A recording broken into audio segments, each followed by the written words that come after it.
Hello, everyone, and welcome back to our next recorded session for workshop number 2.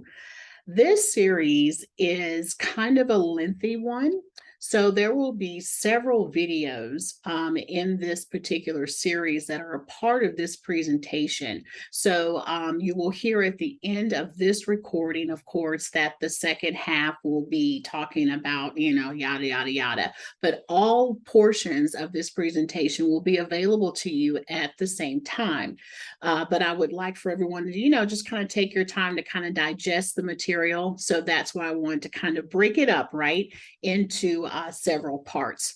So this series deals with the introduction to metacognition, and it may be more of a review or maybe a reintroduction for most of you, and also the interaction between metacognition, the use of your syllabi, and then and those two things kind of put together with a pedagogical strategy called Grandma's Recipe for Accountable Learning and Time Management. Now, yes, that is a mouthful, and that is one of the reasons why we are not trying to put all of this information into one setting. So the obvious thing that we're going to do, of course, is talk a little bit about metacognition, kind of, get an understanding as to exactly what this term means and how it can actually play a part in how we deliver classroom instruction and how we actually engage students and how students can use this concept themselves to become better learners. And the ultimate goal, of course, is to make them more accountable for their own learning and take an active role in that.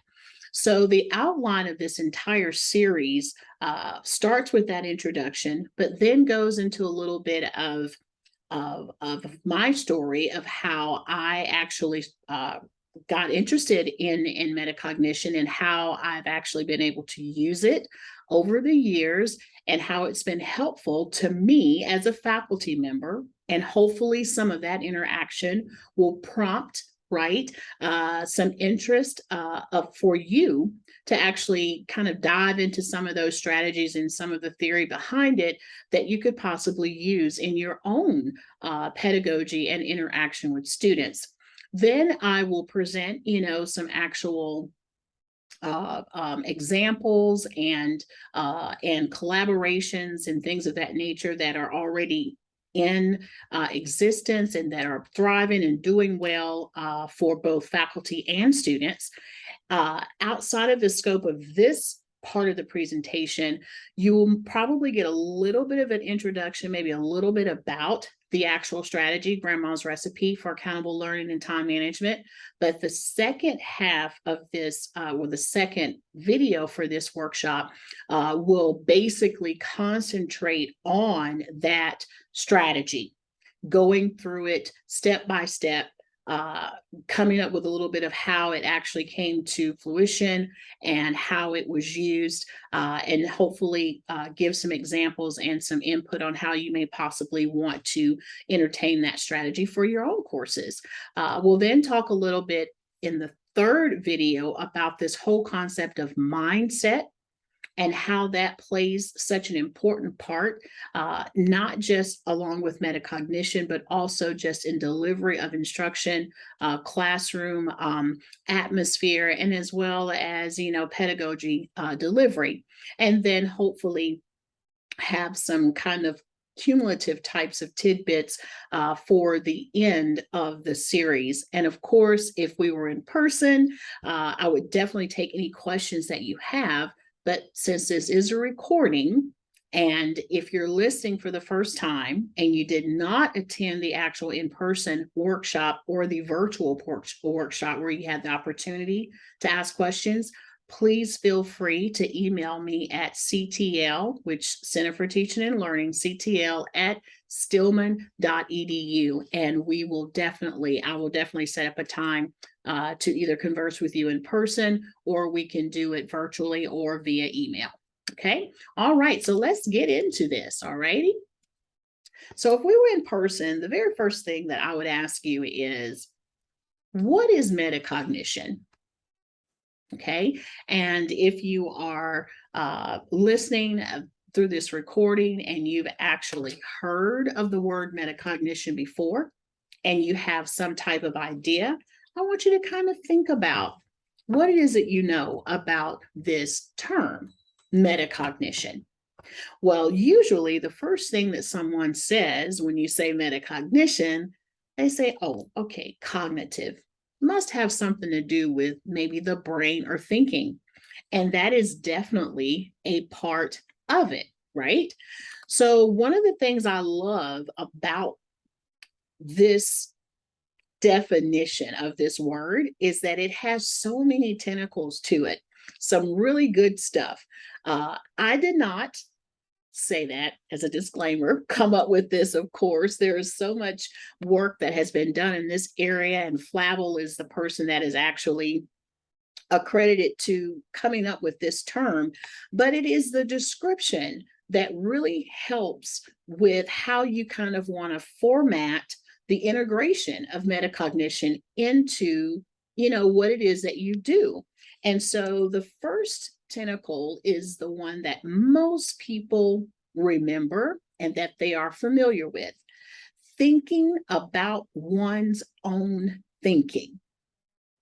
When you say that, it kind of sounds a little weird. I know when I introduce this to students and even faculty members, but especially students, they say, well, Dr. Gray, that sounds kind of crazy to be thinking about your own thinking. But in reality, this is one of those things that makes such a huge difference when it comes to students really kind of trying to get in tune with their learning behavior. And we'll talk more about this as we move forward. The next tentacle is being consciously aware of oneself as a problem solver. This is big for us as faculty. We want our students to be problem solvers. We don't want them to be what's termed as regurgitators, just taking in information and spitting it back out and not having any idea what it means. Not always coming to us or someone else, right, to get the solution to a problem, but being able to think critically and kind of in a planned manner to be able to solve problems on their own. Monitoring one's mental processing. Do I really understand what it is that I'm entertaining? Do I understand this material? Or at what level do I understand this material? And being accurately able to judge the level of learning. That's super important. And we'll entertain that a little bit later on when we mention things like Bloom's taxonomy. So as you can see, this term has lots of information that is associated with it. Lots of really good things that we as faculty members can kind of use within pretty much any respective discipline to kind of help students to enhance their learning behavior, become more of a thinker, a problem solver versus, a student that is always wanting to have all the answers and have all the footwork done by someone else. So just to give you a little bit of background about how I became interested in metacognition and how I thought it was just such a huge game changer for me before I had the opportunity to even know the word. I have to be honest and raise both of my hands. Before I had my first encounter with metacognition, I had never really even heard of the word before. So therefore, I had really no idea what it was and what it could be used for. And so you see these question marks here, for a long time when dealing with students before coming in contact with these strategies and concepts. I was, like most of you, really just kind of bothered and frustrated, with students as a whole. Why is it that they're not at a level where they can actually, think critically? Why is it that they can bring in so much information and not apply anything that they've learned? I don't understand. What can I do to help them? I wish I had some type of tool I could physically give them and say, hey, here, use this. This will help you. So before I actually came in contact with my first, meeting with metacognition, that's how I felt. And after talking with lots of faculty members, they too have felt like that before. So it was literally one of those kind of unexpected encounters. Normally when you go to a conference or you go to a workshop, maybe one very similar to this one, if you sat through it in person, you're thinking to yourself, okay, I could really be doing something else with my time. I really don't want to be here. Let me just eat this dry chicken and go. And that's kind of how I felt when I went to this workshop. But little did I know that it would literally be the biggest pivot in my academic journey with students. It changed everything. It changed how I actually interacted with students.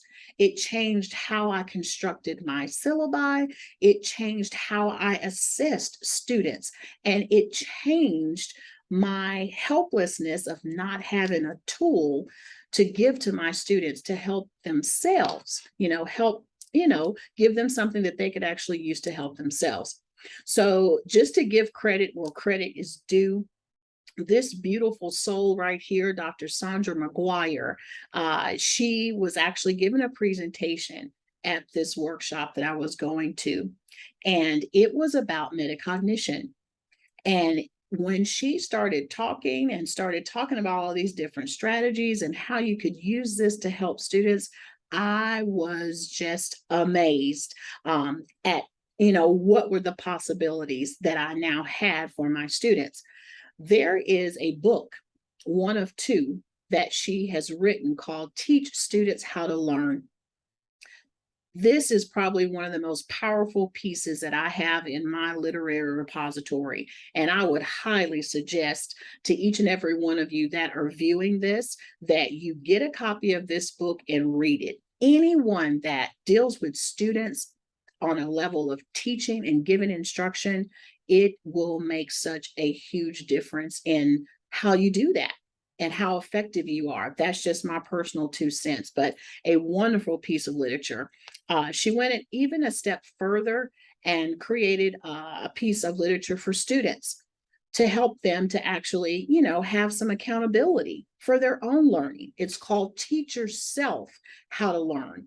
And it's full of different types of metacognitive strategies that students can try on their own and use to make part of their learning behavior. So over the years, what are some of the things that I have learned about metacognition as being a, biology professor? And this could go, for any discipline, but for me and my journey, these are some of the things that I've learned when venturing into metacognition. This is something that needs to be presented to students as early as possible. I took it upon myself in my early research in this area to start teaching metacognitive skills to third graders. And you would be surprised how impactful that was, on the level of teaching them how to actually ask questions. That was the platform for third graders, being able to ask questions according to gathering information and thinking critically. So introducing students to metacognition as early as possible. Something else that I've learned is that entertainment of metacognition needs to be evaluated in intervals if you do start at such an early age, so that when students do transition to college from a high school setting, that they have these wonderful skills already in place that are part of their learning behavior.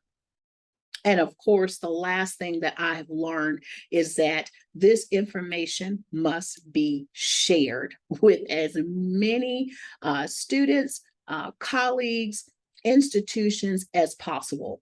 It's not a secret. None of these strategies are secret. None of this information is secret. It is our intellectual and academic duty, right, to share this information with others. Now, from my viewpoint of metacognition, it's a pretty unique one. I've had the opportunity to implement my take on metacognition and strategies that are associated with it at 3 different institutions.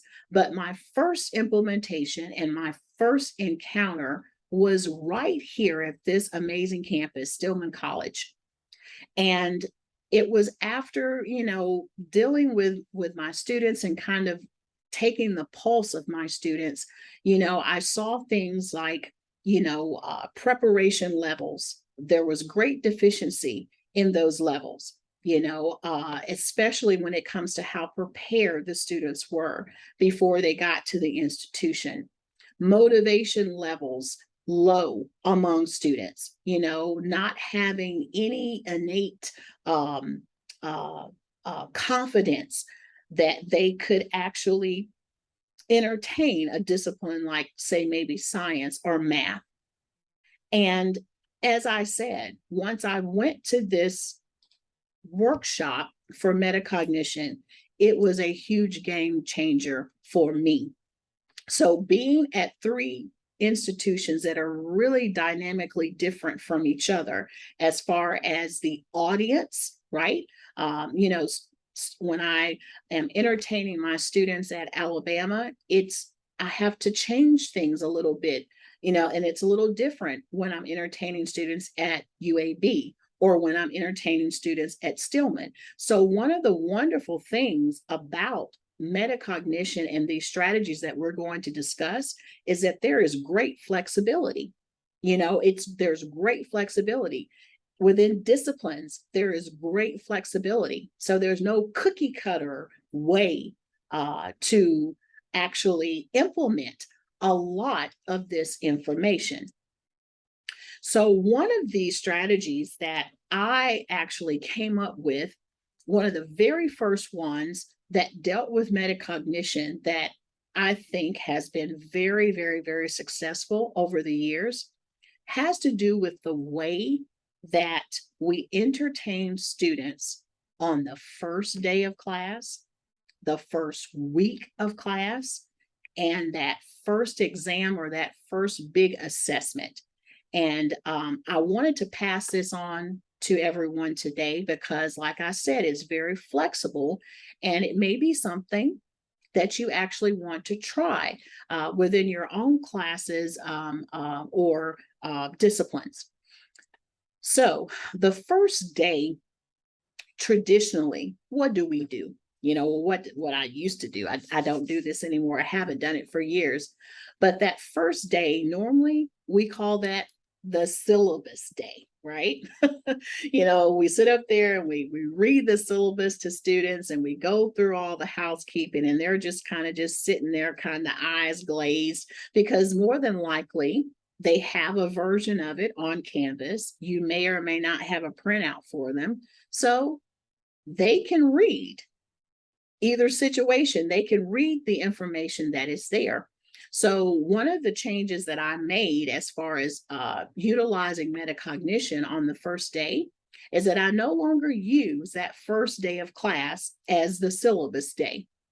I literally only incorporate, if I've got a 50-minute class, maybe about 10 to 15 minutes of general traditional housekeeping syllabi stuff, right? What days of the week, what time, how to contact me, blah, blah, blah, blah. And then I go into my spiel of introducing the concept of metacognition to my students on the first day, giving them those tools that they can start using immediately, which we will discuss some of those within this first session, but there'll be several other strategies that will be mentioned in other parts of this series. So I usually use about 30 minutes of first day introducing students to the concept of thinking about their own thinking. talking about how to take large amounts of information and be able to organize them in digestible chunks using metacognition and those strategies that are associated with them, emphasizing, right, that this will definitely have a very positive impact on their grades. And also letting them know that, hey, if this is your first semester or your first year, you're a freshman or even a sophomore, there's this gap that a lot of students will fall into, and they will not actually end up, doing well because they are missing some of these skills. And those are the things that we talk about on the first day. Now, you and I both know that chances are not even a fourth of the class will probably pay attention, and even less than that will actually start to implement anything that you say on that first day. Okay, I get that. We know that. But at least we start the process.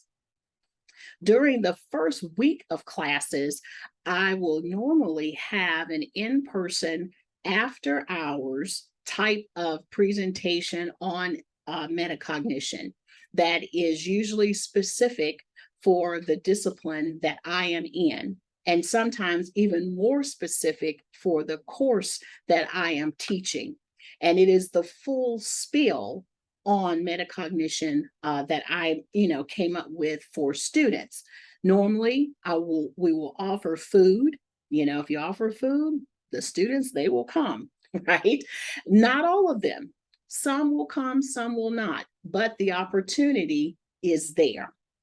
Now, even at that point, you and I both know that you may or may not even have, anywhere near a half of your class to at this point be taking this opportunity seriously. But oh my goodness, what a difference an exam makes, right? After that first big assessment, you will be very pleasantly surprised as to how many students will then start to seek you out and seek out this information. Because at this point, they've realized that, hey, I don't have it all together. My learning behavior definitely needs a little bit of tweaking. What I did in high school is no longer working. And so it's at that point when I will normally give the exact same hour and a half presentation.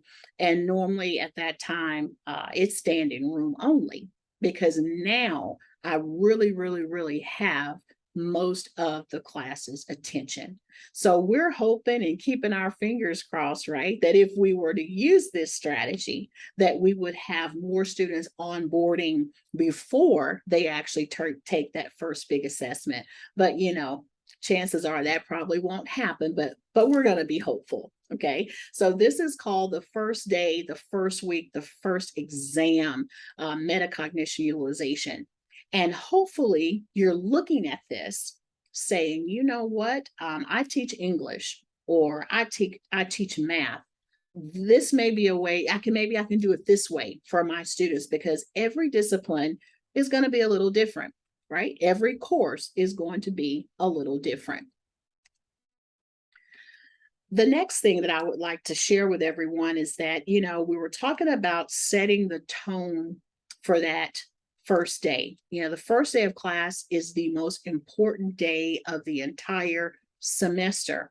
We have one big shot, right, to capture students' attention, to set a positive atmosphere for students, to set an environment where they feel like they have a chance, where they feel like there is positivity, and that they have not only the ability, but they also have support to help them to reach their goals within that class.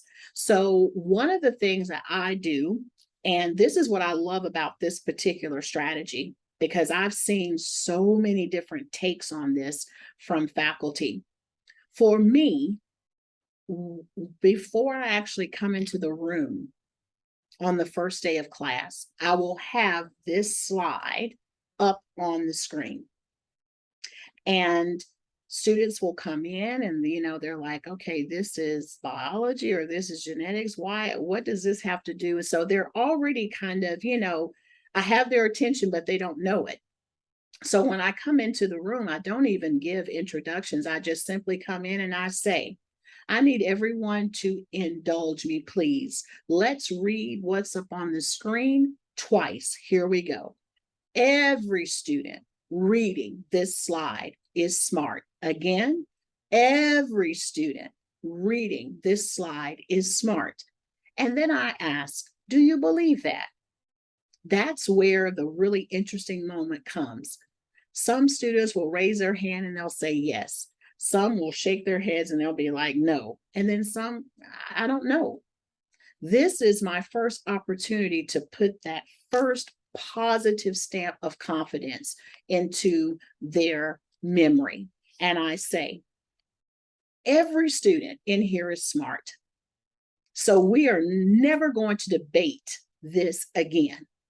And if no one has ever told you that you are smart, Dr. Gray is telling you today, every one of you had to do something to get here. You completed K through 12. You had to take some type of an assessment to get here. So we're not going to debate that anymore. But what is up for debate, right, is the learning behavior. The learning behavior. This is what makes the difference in those students that succeed in this course and others versus those that do not. It's not about how smart you are. So when we have this conversation with students, right, now I have now set the tone for my students. I've had several other faculty members say if they've come up with things that are similar, maybe it's a demonstration, maybe they are reading a passage if it's an English course, or maybe they are describing some event in history if it's a history course. So this is where you can have, right, some creativity about how you set the tone for your class on the first day. This is metacognition at its best. It's getting the platform ready for students to be able to start thinking about how, excuse me, they are going to proceed with their learning. So if you are looking at this in a recorded state, please stop it now and just think for a second about how, if you don't already do this, how you can really set the tone in a positive manner for your students to get them thinking about their learning on the first day of class. Okay, so go ahead and pause and give yourself a second to kind of entertain that. Okay, so hopefully you're back, right, from the pausing.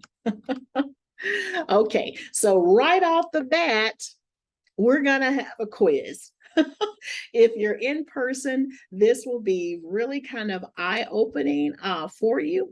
The recording, it's a little different to kind of get that same impact, but hopefully you will understand the method to this madness, right? And why we're actually putting this quiz in right now. If you are in person, I would give you about 5 seconds to tell me what this scrambled phrase is. And so in the classroom setting, I do this with students on the first day. I say, okay, it's time for a quiz. And I say, you're going to have 5 seconds to tell me what the scrambled phrase is on the screen. And usually I'm in a huge setting, or this could definitely work in a small setting. You're just simply walking around and you say, okay, you have 5 seconds and put it up, and here we go. 1, 2, 3, 4, 5. And then I'll do it again. Now, 1, 2, 3, 4, 5. And then I go again. 1, 2, 3, 4, 5. As I'm doing this and I'm walking around the classroom, I mean, I am loud. I'm saying things like, okay, why haven't you figured this out? You know, you see some people's hands going up. I know what it means. I know what it means. But then you see several people who are just like in this panic state. And then I ask the question. I say, when did you know what the sentence said? Did you know on the first try? So I'll see hands go up. Did you know on the second try? I'll see hands go up. And then did you not know until you actually saw the phrase? This little exercise demonstrates to students, especially for some of the more hardcore disciplines, the rigor, the pace, the intensity of that first 2 to 3 weeks of class. I mean, you're in a different setting. You've gone from looking at 1 chapter for an exam to 6 chapters. You have all this reading. Things are just so different, so chaotic, so fast. And you see people around you that are they perform well on the quiz. Well, I failed the quiz, or they perform well on the exam and I failed the first exam. I don't know what's going on. This is a beautiful exercise to try with students. It really is, because at the end of this is when we can talk about something here. And I'm going to just, just kind of keep some of the surprise. I'm not going to tell you what it is, but it is something that students demonstrate all the time. And it's something for me as a teacher, I never want my students to demonstrate. So here is a little strategy.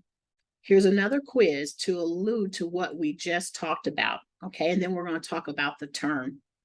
In person, each of you would have received a little piece of paper that had some terms on it. Okay, had some words on it. You would have been given instructions not to unfold it until this time right now.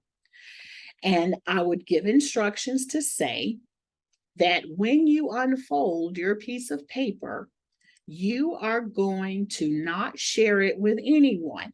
Okay, so that means what you're going to do is going to be private. It is not a group activity. The next thing I would tell you is that on your piece of paper, you have 3 words. What I want you to do, only when instructed, you're going to make an anagram with each of those terms. Only when instructed. And then I will say you're going to have 10 seconds for each word, only when you're instructed. And I keep emphasizing only when you're instructed so that they don't get ahead of doing the exercise. Now, you cannot begin until you're instructed. So I'll go through the process of doing that, counting down 1, 2, 3, going up through those 10 seconds, walking around saying, hey, as soon as you have the word may you have an anagram, raise your hand. You'll see some people's hands going up, some people looking very frustrated, like I don't understand, I'm not getting this. And this little exercise takes maybe about 5 minutes at the most. But you talk about impactful. Okay, very, very, very impactful. So at the end of this 30 seconds, I mean, it's chaotic because I am walking around counting down. I'm saying, hey, why aren't all the hands up? This is not hard. Why are you not able to get it? Those types of things. So at the end of the time, people are laughing, they're scared, it really is an invasive little exercise. And then we look at what is on the little folded pieces of paper. And there are basically 2 groups. There's 2 sets of words, but they're all scrambled up and nobody knows, who has what. So there's one group that will have the following words: tab, melon, and American. Each one of these words have an anagram that can be made. Tab, the anagram would be bat. Okay. Melon, the anagram would be lemon. And American, the anagram would be cinerama. And so,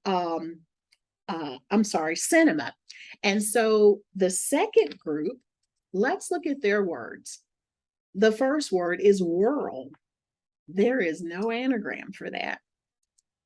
Slapstick, and stick slap is not a word. No anagram for that. But they do have the same third word, which there is a solution to that.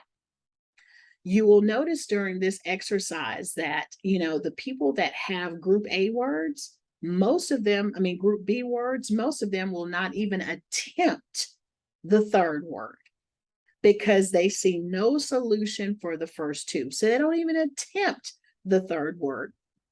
This is a demonstration of something called learned helplessness. And this is something that a lot of students don't really know that they have, been participating in. I didn't do well in math in high school, so I'm not going to even try to do it now. I didn't do well in my science courses in high school. I'm not going to even think about trying to do it right now. No, this is too hard. I just forget it. I don't even allow students to demonstrate this type of behavior. At the minimum, right? You must at least try. And so when presenting this to students and letting them understand, that this is not an environment that supports this type of behavior, you need to at least try. I don't care how many times in the past you weren't successful at this particular, whatever it may be according to your disciplines. This is a clean slate. Okay. We are at least going to try. So here we go again with setting the tone on that first day. Okay. Setting the tone for those students to let them know that, hey, this is a new day. This is a place of positivity. It's not a place of, imagination. We're realists here. We know that we do have limitations, but we at least want to try. Okay. And like I said, this recording may not be as impactful, but being in the environment when this exercise is being carried out, it is super impactful, especially with students. Another little strategy that I use with students on the first day during that 30-minute introduction, we talk about these two terms, studying and learning. And I will often ask, is there a difference between these two terms? And this is something that I learned from Dr. Mcguire years ago and have just been using it during my little 30-minute spiel for years. And it has really been insightful, for me when I hear students' responses to this. I ask, is there a difference? Some students think there's no difference between these two terms. Some obviously know that there is a difference, or they think that there is a difference, and they will express that. So helping students to understand that, when you learn something, right, you know it. It's with you for the long haul. It is not something that is, of a temporary intake. Whereas studying, my 2 cents about it, of course, is it's more of the repetitiveness, right? It's more of the regurgitative part of the process, and it's necessary. But you have to learn the information. I will often ask students, how can you study something if you haven't learned it?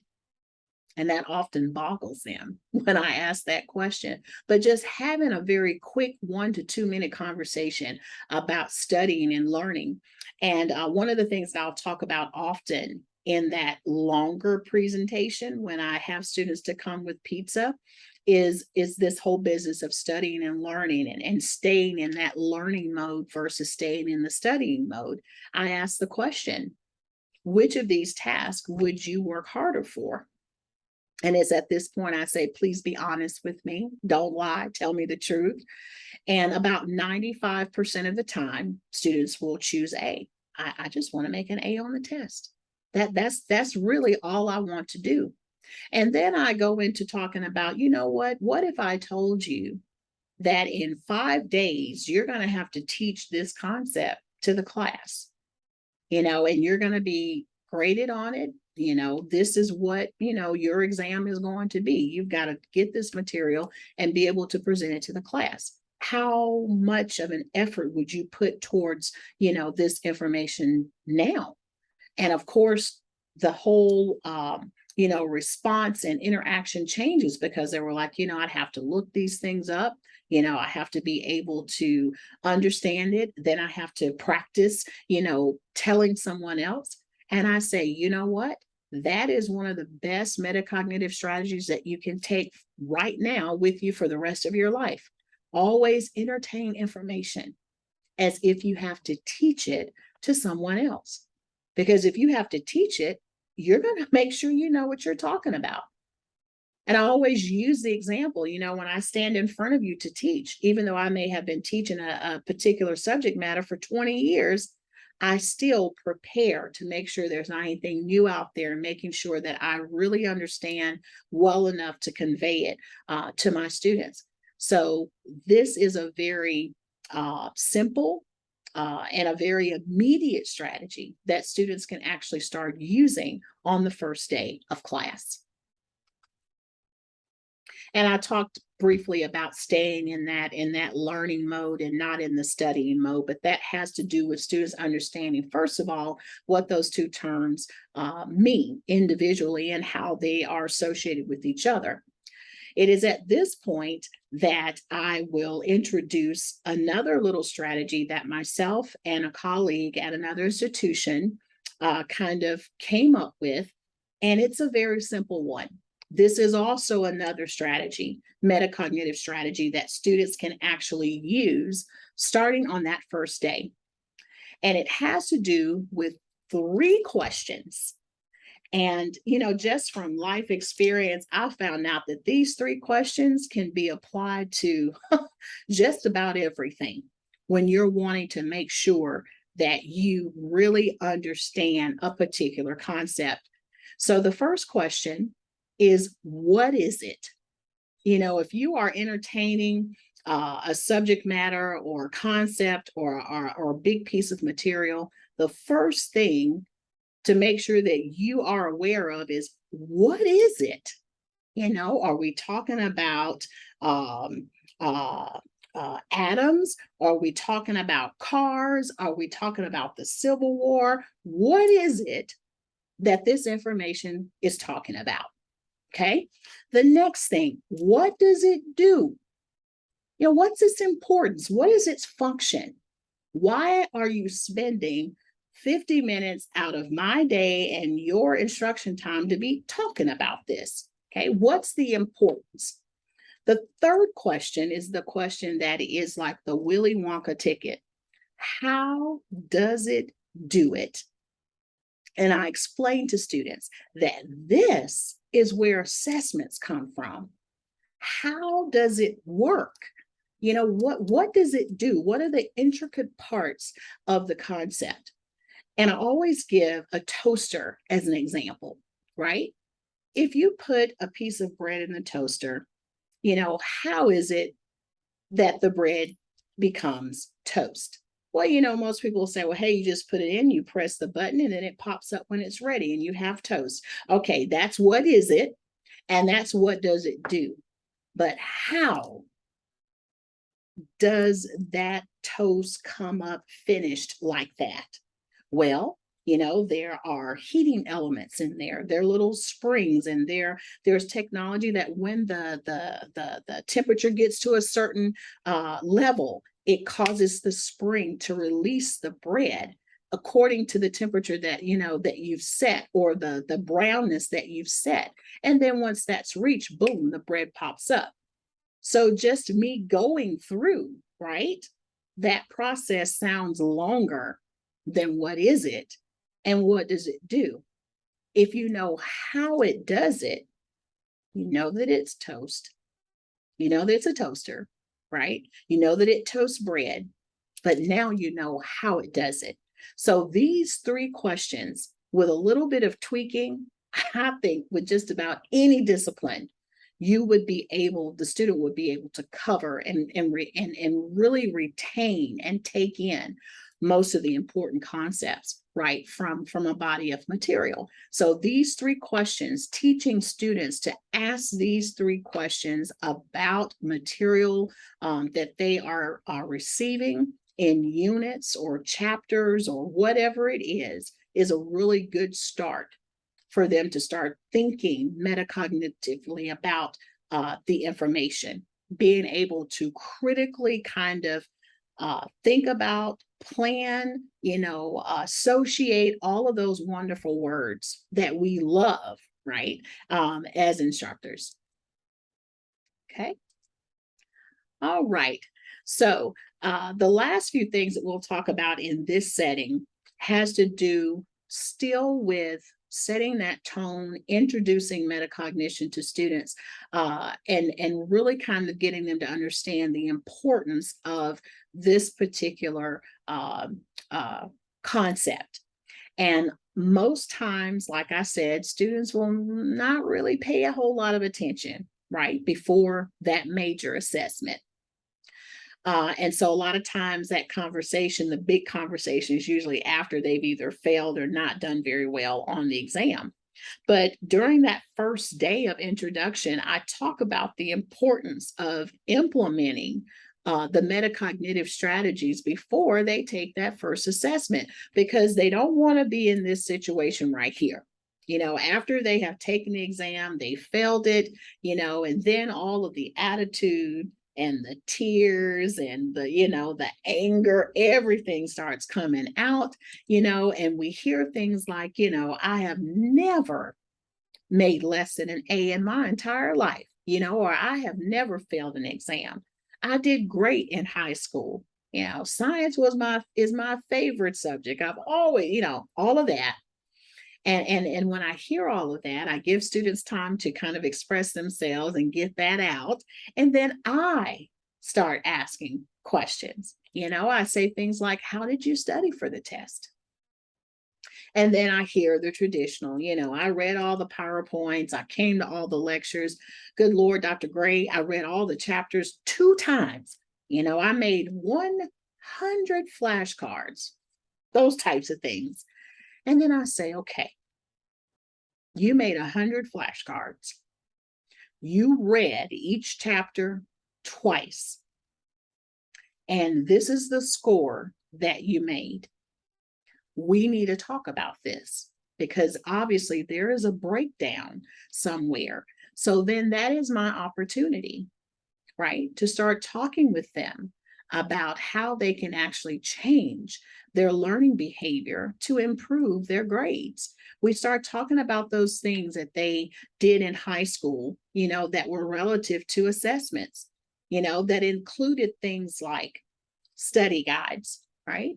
Most often, and being given the answers to those questions on the study guide and not really having to put forth a lot of effort. These are the things that they tell me, right, that they entertained when they were in high school.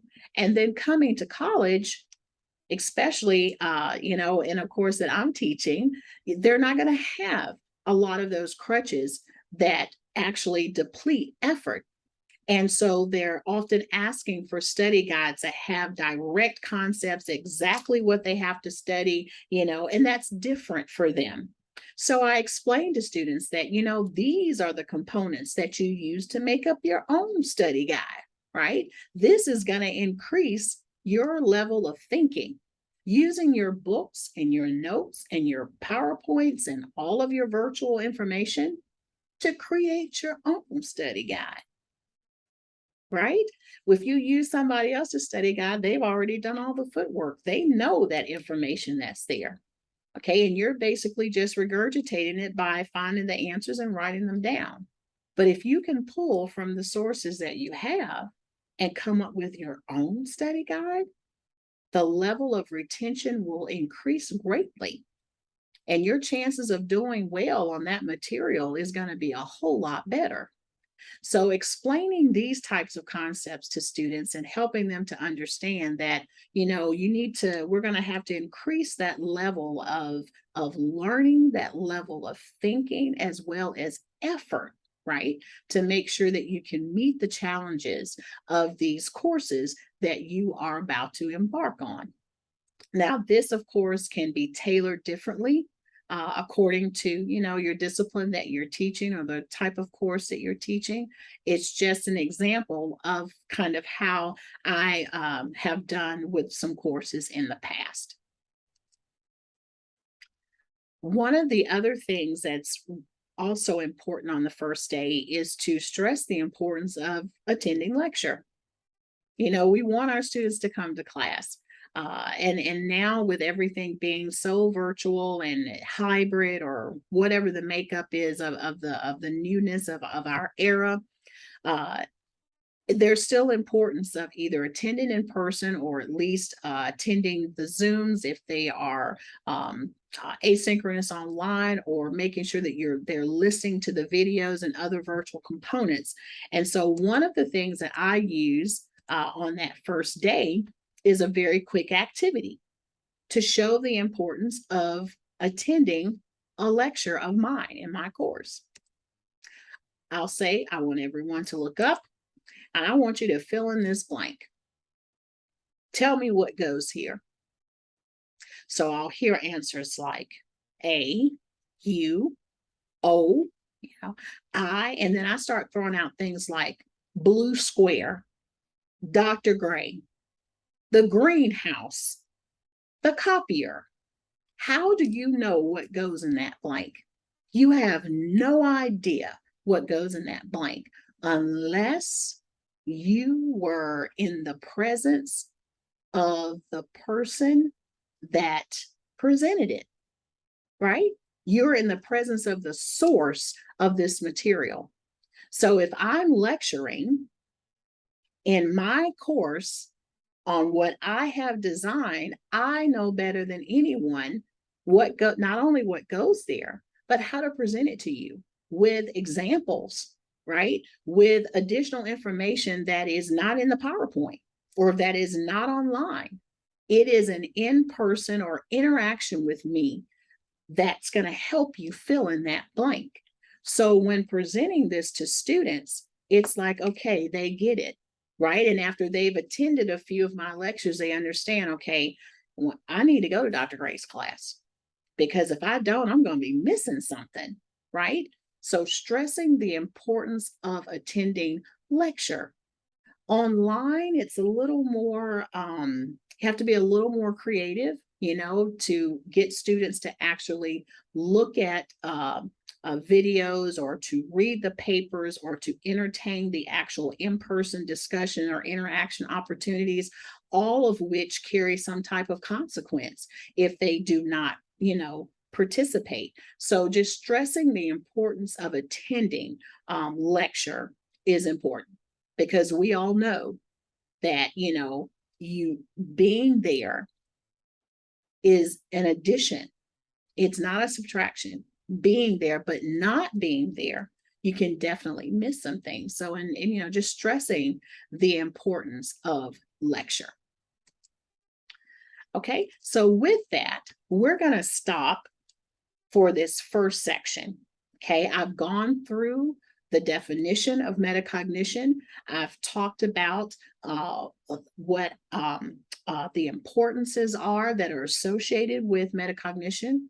We've now discussed some various, ways that we could possibly introduce the concept of metacognition to our students, and how we may be able to, as faculty, be able to kind of, change up the way we kind of do things on the first day of class to set the tone, the type of tone we want to set, right, for our classrooms and for our students. So stay tuned for the second presentation in this series about the introduction of metacognition.